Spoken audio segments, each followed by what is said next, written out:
이제 함께 하나님의 말씀을 보겠습니다. 오늘 말씀은 누가복음 14장입니다.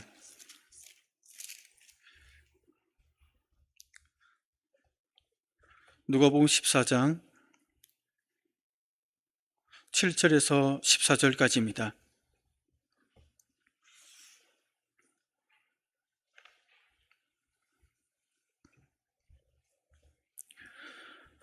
(7절부터) 14절까지 교독하겠습니다. 제가 먼저 7절 읽겠습니다.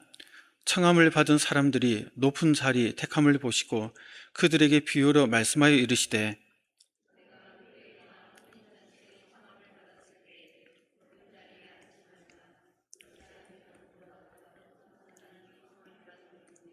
너와 그를 청한 자가 와서 너더러 이 사람에게 자리를 내주라 하리니 그때에 내가 부끄러워 끝자리로 가게 되리라.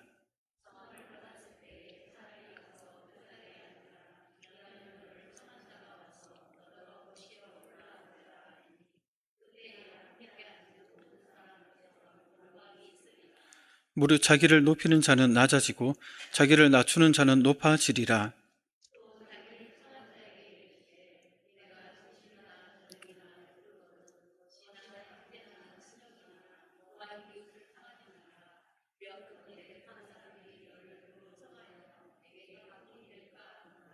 잔치를 베풀거든 차라리 가난한 자들과 몸 불편한 자들과 저는 자들과 맹인들을 청하라. 그리하면 그들이 갚을 것이 없으므로 내게 복이 되리니 이는 의인들의 부활 시에 내가 갚음을 받겠음이니라 하시더라. 아멘.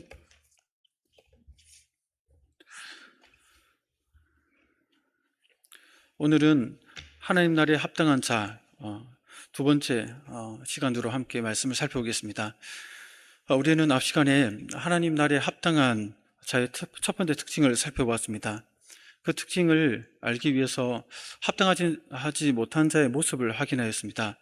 하나님 나라에 합당하지 못한 자는 말씀의 권위 위에 서 있는 자였습니다. 그래서 하나님의 말씀을 자기 마음대로 왜곡시키고 또 사유화해서 자기의 기득권을 지키기 위해서 악용하는 특징을 보인다고 우리가 확인하였습니다. 반면 하나님 나라에 합당한 자는 권위를 자신에게 두지 않고 말씀에 두는 자였습니다. 하나님께서 말씀하시면 말씀을 통해서 가라 하시면 네 가겠습니다. 또 서라 하면 네 서겠습니다. 또 계속 하라 하면 포기하지 않고 또 하겠습니다. 또 멈추라 하면 손해를 보더라도 접겠습니다. 이렇게 성령님의 도우신 가운데 말씀에 따라 살고자 하는 자가 하나님 나라에 합당한 자임을 우리가 첫 시간에 확인하였습니다. 이어진 오늘 본문에서는 하나님 나라에 합당한 자로서 두 번째 특징을 좀 살펴보고자 합니다. 그 특징은 자신을 낮추는 삶을 통해 그리스도만을 높이려는 그런 삶을 살고자 한다는 것이죠. 특히 선을 베풀 때에도 대가를 바라지 않고 그리스도의 향기만을 드러내며 살아갑니다. 성도 여러분, 오늘 말씀을 통해 우리도 하나님 나라의 백성답게 선을 베풀 때 자기를 낮추고 그리스도만이 드러나도록 살아가는 은혜가 더욱 깊어지기를 소원합니다. 우선 이런 특징을 살펴보기에 앞서 반대로 합당하지 못한 모습부터 좀 확인하려고 합니다. 성도 여러분, 하나님 나라에 합당하지 못한 자의 모습은 그렇다면 어떤 모습일까요? 한마디로 말씀드리면 자기를 높이는데 인생을 건다는 것이죠. 오늘 본문 속에서 그 구체적인 특징들이 드러납니다. 먼저 이런 자들은 구체적으로 보면 습관적으로 높은 자리를 그렇기 때문에 탐한다고 볼 수 있습니다. 높은 자리는 자기 것이라고 당연하게 여기죠. 그래서 자기가 그 높은 자리에 앉지 못하면 견디지를 못합니다. 그래서 항상 언제나 늘 자기를 높일 수 있는 자리를 먼저 선택하는 특징을 보입니다. 오늘 본문에 나오는 자들에게서 그 특징을 발견할 수 있습니다. 우리 7절을 같이 한번 읽어볼까요? 7절을 보시면 함께 읽겠습니다. 시작. 청함을 받은 사람들이 그들에게 비유로 말씀하여 이르시되, 아멘. 여기 보시면 청함을 받은 사람들이 높은 자리에 자연스럽게 앉으려고 하죠. 그런데 지금 이 장면을 이해하려면 본문의 배경을 좀 살펴볼 필요가 있습니다. 우리는 앞 시간에 예수님께서 안식일에 수정병 든 사람을 치료하신 사건을 살펴보았습니다.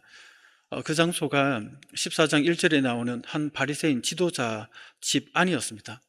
예수님은 안식일 의식을 다 한 다음 청함을 받아 그 집에 들어가셨습니다. 식사 전에 수정병 든 사람을 예수님 앞에 데리고 와서는 어떻게 하나 바리새인들이 지켜보았던 것이죠. 그들이 예수님을 고발하기 위한 올무였지만 예수님은 진정한 안식일의 의미를 알려주시면서 동시에 그들의 악함을 책망하신 후에 수정병 든 자를 낫게 하셨습니다. 그리고 올무에 걸리지도 않으셨던 것이죠. 그런 후에 이제 본격적인 식사가 시작됩니다. 식사에 초대받은 사람들과 함께 식탁에 앉으려고 나아갈 때에 있었던 일이 오늘 본문입니다. 한 바리새인 지도자는 예수님뿐만 아니라 여러 사람을 초대하였습니다. 당시 집에 마련된 식당은 상하 구별이 있어서 높은 위치에 있는 사람들이 앉게 되는 식탁과 또 일반 사람들이 앉는 식탁이 따로 있었던 것 같습니다.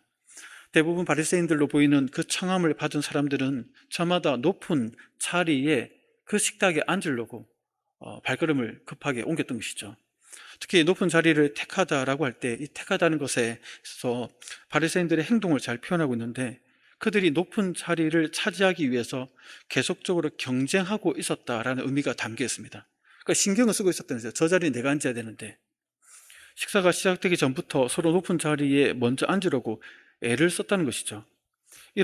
그러니까 바리새인들의 성향을 보면 항상 가장 높은 자리를 탐했다는 것을 우리가 발견하게 됩니다. 당연하게 높은 자리는 자기 자리라고 생각하고 있었던 것이죠. 이것을 보면 이들의 마음이 이미 높아져 있다는 사실을 우리가 알 수 있습니다. 이런 높아진 마음은 다른 곳에서도 계속 드러납니다.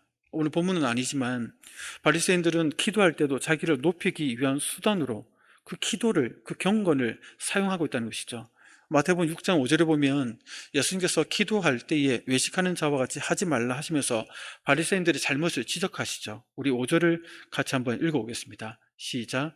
또 너희는 기도할 때에 외식하는 자와 같이 하지 말라. 기도하기를 좋아하느니라. 내가 진실로 너희에게 이르노니 그들은 장의상을 이미 받았느니라. 아멘. 여기 보니까 그들은 사람에게 보이려고 회당과 큰 거리 어귀에 서서 기도하기를 좋아한다라면서 그들의 그 외식됨에 대해서 책망하시는 것이죠. 성도 여러분, 바리새인들이 왜 기도할 때에 회당과 큰 거리 어귀에 서서 할까요? 다른 복음서에서는 큰 소리로 기도한다라고 덧붙여 설명합니다. 왜 이렇게 할까요? 자기의 경건함을 드러내서 자기를 높이기 위해서입니다. 어떻게 보면 무대가 필요한 것이죠. 자기는 주인공이고 여기 큰 거리 어귀가 무대가 되어서 사람들로부터 추앙을 받기 위해서 연기를 하고 있는 겁니다.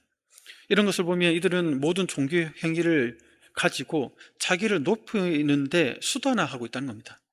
성도 여러분, 이렇게 자기를 높이기 위해 신앙생활을 수단화하는 방식은 하나님 나라에 합당하지 않다는 겁니다. 이런 것은 오히려 마귀의 나라에 합당합니다. 마귀는 항상 자기를 높이려고 모든 것을 수단화하죠. 예수님께서 40일 동안 광야에서 금식하셨을 때에 마귀가 찾아와 시험을 합니다.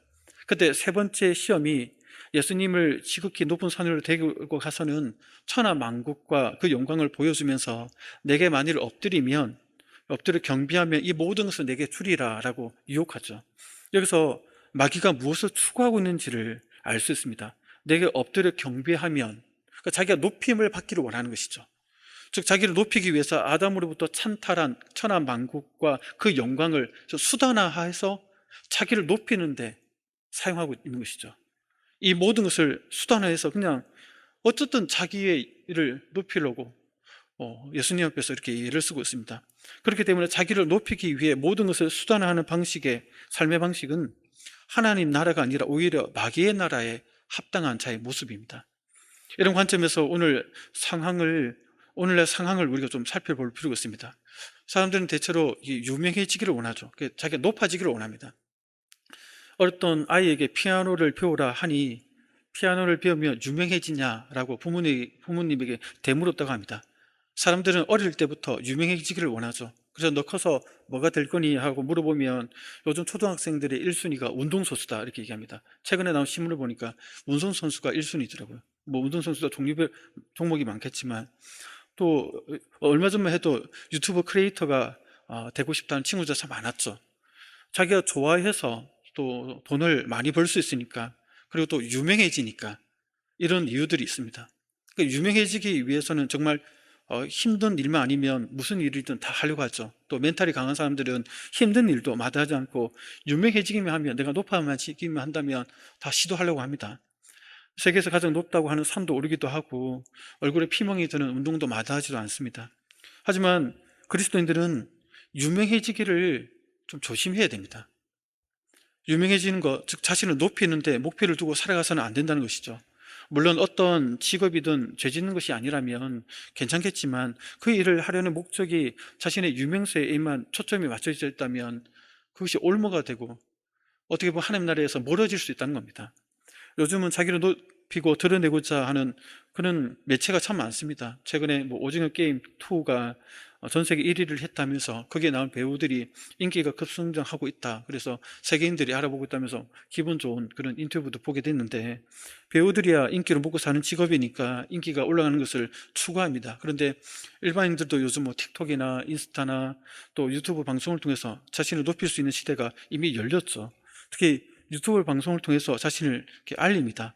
일상을 올리기도 하고 여러 콘텐츠를 시도해서 또 방송에 올려서 구독자를 놀리고 애를 쓰죠. 초등학생들도 자기 하는 게임을 녹화해서 올리기도 하고 또 부모와 함께 합작해가지고 작품을 만들어서 올리기도 합니다.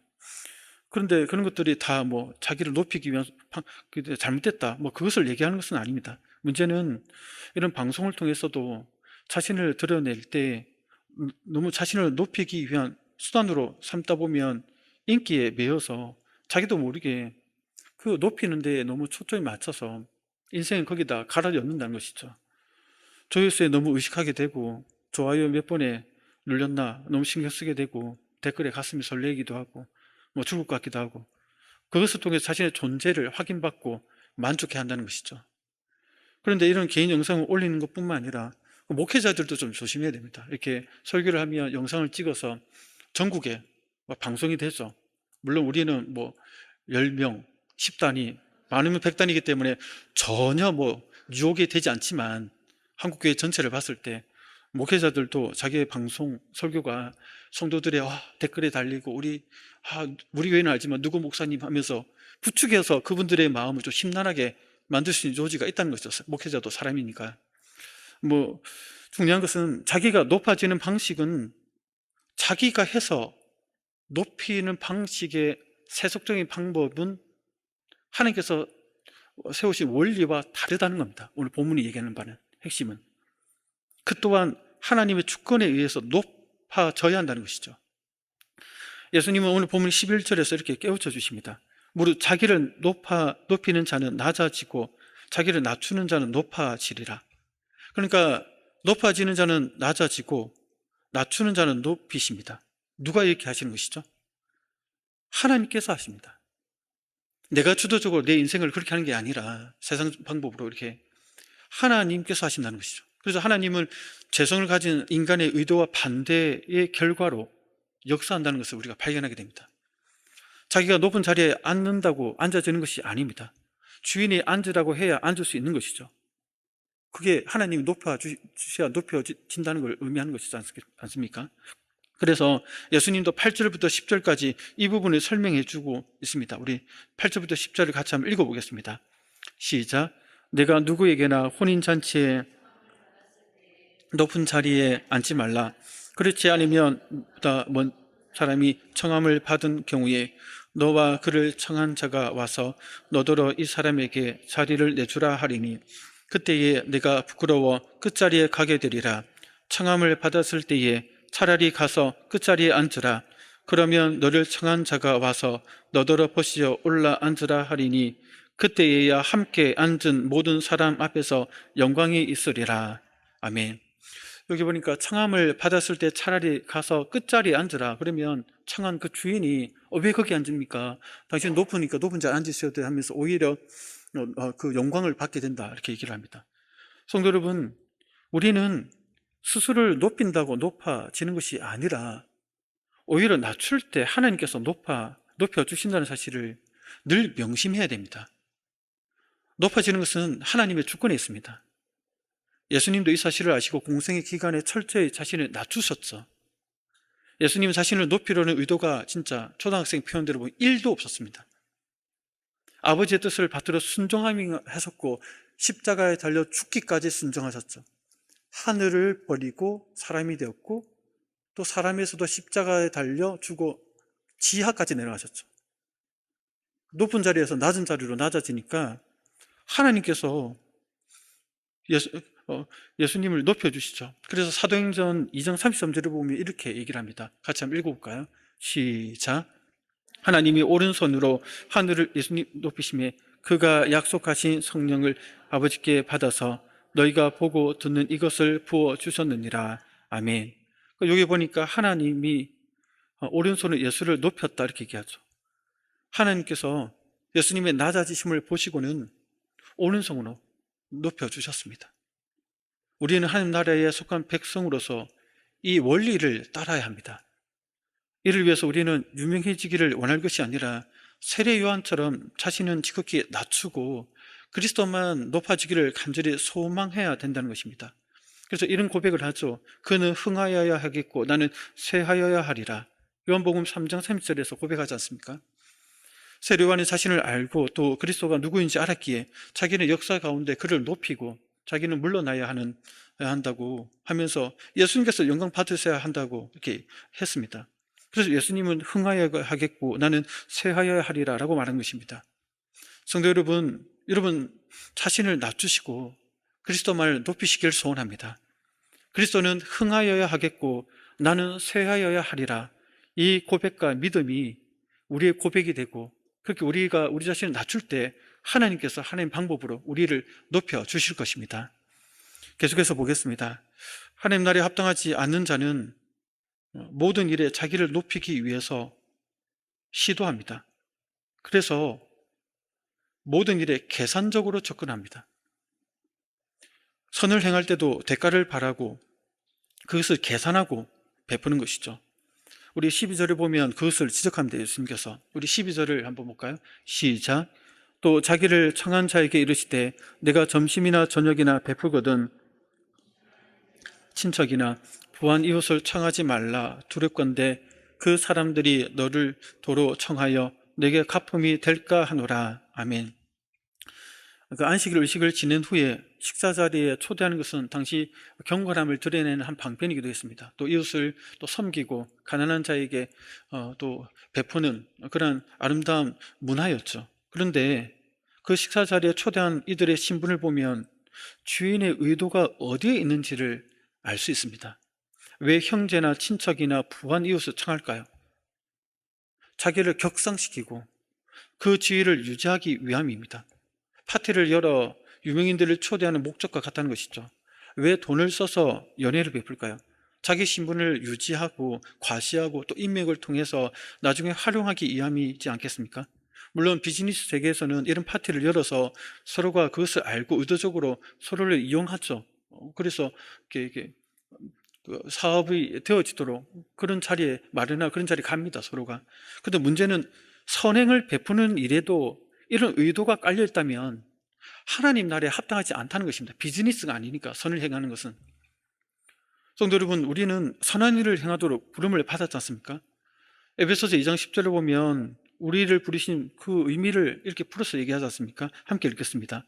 우리는 그가 만드신 바라 그리스도 예수 안에서 선한 일을 위하여 지으심을 받은 자니 이 일은 하나님이 전에 예비하사 우리로 그 가운데 행하게 하려 하심이니라. 아멘. 그 그리스도인으로서 선한 일은 위해서 지음받았고 이 일을 위해서 부름받았기 때문에 선한 일을 행하는 것은 뗄래야 뗄 수 없는 우리의 의무입니다. 우리는 산상수훈의 예수님의 가르침대로 세상의 빛이어도 소금의 역할을 감당하려고 합니다. 마태복음 5장 13절에서 16절을 보면 이렇게 얘기하죠. 우리 함께 읽겠습니다. 시작. 너희는 세상의 소금이니 소금이 만일 그 맛을 잃으면 그에는 아무 쓸데없어 다만 밖에 버려져 사람에게 밟힐 뿐이니라. 너희는 세상의 빛이라. 산 위에 있는 동네가 숨겨지지 못할 것이요 사람이 등불을 켜서 말 아래에 두지 아니하고 등경 위에 두나니 이러므로 집안 모든 사람에게 비추느니라. 이같이 너희 빛이 사람 앞에 비치게 하여 그들로 너희 착한 행실을 보고 하늘에 계신 너희 아버지께 영광을 돌리게 하라. 아멘. 여기 보면 우리는 성도로서 사람들 앞에서 착한 행실을 하여 그 착한 행실을 통해 하나님께 영광이 되도록 우리의 인생 거기에 맞춰 살고자 우리가 다들 노력하고 있지 않습니까? 그런데 문제는 이런 선한 일조차도 자기를 높이는 데 악용될 수 있다는 겁니다. 선한 일을 행할 때 대가를 바란다는 겁니다. 그 대가는 결국 자기를 높이는 데 있습니다. 궁극적인 목적은. 그래서 자기도 모르게, 사실 자기가 알죠? 아는데 자기도 모른다 이렇게 표현합니다. 사실 사람들이 모르게 뭔가 된 것처럼 높은 위치에서 사람들에게 선을 베푸는 태도를 가질 수 있습니다. 나는 가진 자, 나는 베푸는 자, 나는 섬기는 자, 그런 자리의식이 자기도 모르게 자기를 높은 마음이 들게 만든다는 것이죠. 특히 교회 안에서 섬김의 자리에 있는 분들이 이러한 내가 높아진 마음이 들 수 있다는 것입니다. 특히 돈을 다루는 위치에 있는 분들이 이런 것을 참 조심해야 된다는 생각이 듭니다. 돈을 관리하고 실행하는 과정에서 나도 모르게 내가 뭔가 된 것처럼 착각하기가 쉽죠. 저는 이제 중국 선교지에 있을 때에 그 지하 신학교를 관리를 했거든요. 운영을 하고 선교사님의 그 지도하에서 재정을 다 관리했습니다. 그 주일 예배 헌금부터 후원금까지 또 회사에 관련된 금도 재정도 약간 관리를 했고 그 개수하고 관리하고 집행했습니다. 물론 선교사님 지시에 따라 했지만 그때 나도 모르게 돈이라는 것이 내가 뭔가 된 것처럼 느껴지도록 만드는 어떤 마력이 있다는 것을 느꼈습니다. 사람들 앞에 그 돈을 이렇게 집행을 하다 보니까 사람들이 나를 바라보는 눈길, 그 태도, 그 모습들이 비슷하거든요. 그러니까 내가 높아진 것 같고 사람들이 나의 눈치를 보고 나에게 고맙다고 하고 나는 청지기인데 내가 주인도 알고 난 시키는 거 하는 청지기인데 나는 아무것도 아닌데 근데 그 당사자는 나를 통해서 받는 거니까 내가 뭔가 높아진 것 같은 느낌을 받은 적이 많았습니다. 성도 여러분들은 어떻습니까? 교회 안에서 혹은 사회 속에서 어떤 선을 행하면서 내가 뭔가 높아진 것 같고 내가 더 우월한 것 같고 내가 뭔가 더 대단한 사람이 된 것처럼 느껴지면서 그런 기분이 싫지만은 않고 그것이 좋아지면서 그것을 더 원하는 자신의 그런 모습을 발견해 본 적은 없습니까? 성도 여러분, 중요한 점은 그냥 선을 행할 때 대가를 바라는 것이 아니라 선을 행할 수 있도록 하신 것 자체가 이미 보상이고 감사요 은혜임을 우리는 늘 명심해야 됩니다. 그래서 예수님은 보상과 대가가 없는 방식을 추구하라라고 권면하시죠. 오늘 본문 13, 14절을 보면 이렇게 얘기합니다. 우리 같이 한번 읽어볼까요? 시작. 잔치를 베풀거든 차라리 가난한 자들과 저는 자들과 맹인들을 청하라. 그리하면 그들이 갚을 것이 없으므로 내게 복이 되리니 이는 의인들의 부활 시에 내가 갚음을 받겠습니다 하시더라. 아멘. 그러니까 왜 가난한 자들과 몸 불편한 자들과 저는 자들과 맹인들을 청하라고 할까요? 그들부터 보상이나 대가를 받을 수 없기 때문입니다. 원천 차단이 되는 것이죠. 내가 내 자신을 높일 수 있는 아예 없도록 만드는 것이죠. 선을 행할 때, 죄를 행할 때에 대가를 바라지 않는 방식으로 행하라는 겁니다. 선을 행하는 그 자체가 보상이요, 감사요, 은혜가 되도록 행해야 합니다. 그렇게 하면 결국에 가면 이 모든 것을 아시는 하나님께서 마지막 날에 갚아주시겠다고 약속하십니다. 여기서 분명한 사실은 보상이나 대가 또한 사람에게서 받는 것이 아니라 그 또한 하나님의 주권에 속했다는 사실입니다. 보상은 사람이 아니라 하나님께서 직접 해주십니다. 높여주시는 것도 하나님께서 직접 해주시는 것처럼 말이죠. 성도 여러분은 누구로부터 보상을 받기 원하십니까? 사람입니까? 아니면 마지막 때에 갔을 때 하나님입니까?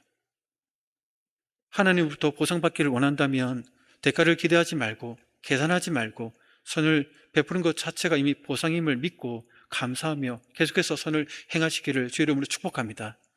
이를 위해서 좀 더 구체적으로 말씀드리면 오른손이 하는 일을 왼손이 모르게 행해야 합니다. 우리가 잘 알고 있는 마태복음 6장 3, 4절에서 예수님께서 이렇게 말씀하시죠. 우리 같이 한번 읽어볼까요? 시작. 너는 구제할 때에 오른손이 하는 것을 왼손이 모르게 하여 은밀하게 하라. 은밀한 중에 보시는 너의 아버지께서 갚으시리라. 아멘. 물론 드러내야 할 때도 있지만 이 부분에서는 드러내지 않는 그 방식에 대해서 얘기를 합니다. 로이드 존스 목사님의 산상수훈이라는 설교집이 두 권이 있는데, 예전에 그 책을 이제 읽으면서 저게 참 충격적인 내용이 있었습니다. 그 설교집의 목사님이 이렇게 이 본문을 이렇게 풀어서 얘기했습니다. 선을 행한 후에 잊어버려야 한다. 오른손이 한 것을 왼손이 모르게 한다는 말은 선을 행한 후에 그것을 잊어버려야 된다. 내가 그것을 했단 말이야? 나는 기억을 못하는 것이죠. 다른 분들은 아는데. 그렇게 잊어버려야 된다, 이렇게. 이런 반응이 나오면 가장 좋다라고 이렇게 얘기를 하시더라고요. 그 설교집에서. 사실 좀 충격이었지만 정말 그렇게 되어야 하겠구나라는 공감을 했습니다. 그게 사실 잘 안 되지만. 성도 여러분, 내가 행한 선을 내가 했다는 의식에서 자유로워야 합니다. 하나님께서 누구를 통해서도 할 일을 은혜 가운데 나를 통해서 하셨습니다. 나는 단지 하나님께 쓰임받은 도구일 뿐입니다. 감사할 따름입니다. 그 이상의 뭔가를 바라지 않습니다. 그런 후에 잊어버리라고 로이드 존스 목사님이 얘기를 하더라고요.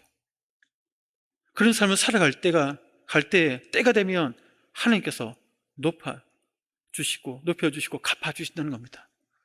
성도 여러분, 바라기는 자기를 높이기 위해 신앙생활을 수단하지 마시기 바랍니다.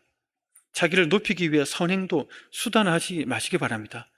모든 선을 행하되 하나님께서 때가 되면 높여주시고 갚아주신다는 약속을 붙들고 오늘도 내일도 하나님 나라에 합당하게 자기를 낮추며 그리스도를 높이면서 나아가기를 주의 이름으로 축복합니다. 선을 행하되 그것 자체에서 보람과 기쁨과 감사하며 나아가는 올 한 해가 되기를 소원합니다.